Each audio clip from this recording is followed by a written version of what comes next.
दशहरा त्यौहार के तनाजुर में रियासत तेलंगाना में हुकूमत की जानिब से तकसीम की जाने वाले बदकम्मा साड़ियों की तकसीम से मुतालिक एक जायजा इजलास आज दफ्तर कलेक्ट्रेट जनगांव में जिला कलेक्टर CH शिवलिंगया की ज़ेर सदारत मुनक्किद हुआ, जिसमें additional collector Mohammed Abdul Hameed, Zilla Parishad chief executive officer Vijaya Lakshmi, district rural development agency project director Ram Reddy, station Ghanpur RDO Krishna Veni और RDO जनगांव मधु मोहन के अलावा दीगर मौजूद थे। इजलास से खिताब करते हुए जिला कलेक्टर CH शिवलिंगया ने कहा कि रियासत तेलंगाना में ईद और त्यौहार के मौके पर हुकूमत की जानिब से मलबूसात की तकसीम से तमाम तबकात की मर्द ख़वातीन की अजमत व शान और वक़ार में इजाफा होता है। ईद उल फितर के मौके पर मुस्लिम तबके के लिए मलबूसात, क्रिसमस त्यौहार के मौके पर ईसाई बरादरी के लिए मलबूसात और विजयदशमी दशहरा के मौके पर बदकम्मा साड़ियां तकसीम करना हुकूमत तेलंगाना का रियासती अवाम को एजाज है। उन्होंने बताया कि जिले जनगांव के 12 मंडलों और म्यूनसिपलिटीज में जुमला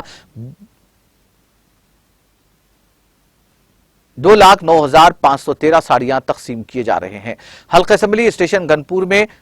भी इसी तरह की साड़ियां तकसीम की जा रही हैं, जबकि जनगांव में 66,503 साड़ियां और हल्का असेंबली पालाकुर्ती में 52,566 साड़ियां मुकामी खवातीन में तकसीम करने का निशाना मुकर्रर किया गया है।